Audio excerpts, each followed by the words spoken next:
কিছুদিন পরই কিন্তু আমাদের স্মার্টফোনগুলোতে সফটওয়্যার আপডেট আসে, আর এই সফটওয়্যার আপডেট নিয়ে অনেকের মনেই কিন্তু অনেক রকমের কনফিউশন আছে। প্রায় আমাকে জিজ্ঞেস করা হয়, ভাইয়া সফটওয়্যার আপডেট দেওয়া কি ভালো নাকি খারাপ? আবার কারো কোয়েশ্চেন থাকে যে সফটওয়্যার আপডেট আসলে সেটা দিব নাকি দিব না।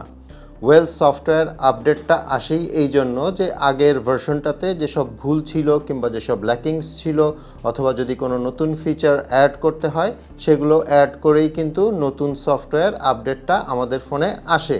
কিন্তু সমস্যাটা একটু অন্য জায়গায়।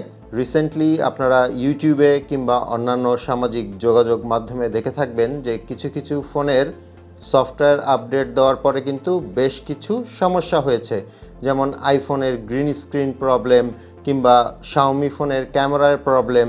তারপরে আরও অনেক ফোনে আছে যেগুলোতে গ্রিন স্ট্রাইপ কিংবা দাগ চলে এসছে ডিসপ্লেতে। এরকম আরও অনেক সমস্যা কিন্তু হয়েছে সফটওয়্যার আপডেট দেওয়ার কারণে। যদিও মোবাইল কোম্পানিগুলো সফটওয়্যারের ইমিডিয়েট আপডেট ভার্সন দিয়ে সেগুলোকে ঠিক করে ফেলেছে, বাট অনেকের ফোনই কিন্তু টোটালি নষ্ট হয়ে গিয়েছে, মানে ডিসপ্লে স্পেশালি ডিসপ্লে একদম গ্রিন হয়ে গিয়েছে কিংবা স্ট্রাইপ চলে এসছে কিংবা ক্যামেরা নষ্ট হয়ে গেছে। সো যাদেরটা নষ্ট হয়ে গিয়েছে তাদেরটা কিন্তু অনেক টাকা খরচ করেই ঠিক করতে হয়েছে, কিংবা কারো ক্ষেত্রে ঠিক করা যায়নি। এখন এই সফটওয়্যার আপডেটের ক্ষেত্রে আমার পার্সোনাল ওপিনিয়ন সেটা হচ্ছে আপনি দুটো কাজ করতে পারেন। এটা করে নিলে ধরে নেওয়া যায় যে আপনি হয়তো বড় রকমের বিপদে পড়বেন না, কিংবা আপনার ফোনটা হয়তো নষ্ট হবে না।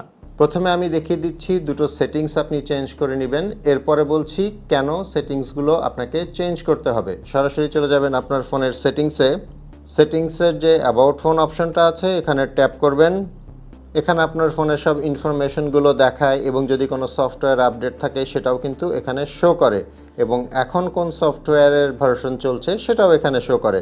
সো কারেন্ট যে সফটওয়্যার ভার্সনটা আছে সেটার উপর ট্যাপ করবেন। আমারটা দেখতে পাচ্ছেন MIUI 14-এ চলছে। সো এখানে ওপরে ডানে যে 3 ডটটা আছে এটার উপর যদি আমি ট্যাপ করি, এখানে একটা অপশন দেখতে পাচ্ছেন আপডেট সেটিংস, এটার উপর ট্যাপ করছি। আমার ফোনে দেখতে পাচ্ছেন সফটওয়্যার আপডেটের ক্ষেত্রে ডাউনলোড অটোমেটিক্যালি এটা অন করা আছে, এবং নিচে আপডেট অটোমেটিক্যালি এটাও অন করা আছে। আর এটা কিন্তু বাই ডিফল্ট এভাবেই থাকে। সো যেটা করা উচিত সেটা হচ্ছে ডাউনলোড অটোমেটিক্যালি এটা অফ করে দেওয়া উচিত, তাহলে সব কিছুই কিন্তু অফ হয়ে যাচ্ছে। সো এখান থেকে বের হয়ে যাচ্ছি এবং আরেকটা সেটিংস দেখানোর পরে বলছি কেন এই সেটিংসটা আপনার দরকার। আপনার ফোনের গুগল প্লে স্টোরে চলে যাবেন। প্লে স্টোরের ওপরে ডান পাশে যে প্রোফাইল পিকচারটা থাকে ওখানে ট্যাপ করবেন। এখান থেকে সেটিংসে চলে যাবেন এবং এখান থেকে নেটওয়ার্ক প্রেফারেন্সেস যে অপশনটা আছে এটার ওপর ট্যাপ করবেন। অটো আপডেট অ্যাপ যে অপশনটা আছে এটার ওপর ট্যাপ করবেন, এবং এখান থেকে একদম নিচের যে অপশনটা আছে ডোন্ট অটো আপডেট অ্যাপস এটার ওপর ট্যাপ করে দিবেন এবং ওকে করে দিবেন। এটা করা থাকলে আপনি যে সুবিধাটা পাবেন সেটা হচ্ছে আপনার ফোনে স্পেশালি যখন কোনো সফটওয়্যার আপডেট আসবে প্রথমেই সেটা আপনার ফোনে ডাউনলোড হবে না কিংবা আপনার ফোনটা আপডেট হবে না। আপনি কোনো একটা সফটওয়্যার আপডেটের নোটিফিকেশন পেলে আগে ইউটিউবে কিংবা গুগলে একটু সার্চ করে দেখতে পারেন যে ওই আপডেটে কোনো প্রবলেম আছে কিনা, মানে সফটওয়্যার আপডেটটা স্টেবল কিনা। যদি স্টেবল হয় তারপরেই শুধুমাত্র আপনি আপনার ফোনে সফটওয়্যার আপডেট করবেন।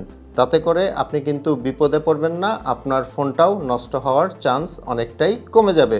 একটা জিনিস সবসময় মনে রাখবেন, অ্যাপ কিংবা সফটওয়্যার যেটারই আপডেট আসুক না কেন, আপডেট মানেই হচ্ছে নতুন কিছু, মানে নতুন ফিচার্স এবং কিছু ইমপ্রুভমেন্ট যেন আপনার ফোনের পারফরম্যান্সটা ভালো হয়। সো একটু বুঝে শুনে তারপর ফোনটাকে আপডেট দিবেন, তাহলে আর চিন্তার কিছু থাকবে না। আশা করি সফটওয়্যার আপডেটের ব্যাপারটা আমি আপনাদেরকে অনেকখানি ক্লিয়ার করতে পেরেছি। ভিডিওটা ভালো লেগে থাকলে একটা লাইক করে দিবেন। আপনাদের সাথে আমার দেখা হবে পরের ভিডিওতে ইনশাল্লাহ। সে পর্যন্ত সবাই ভালো থাকবেন। আসসালামু আলাইকুম।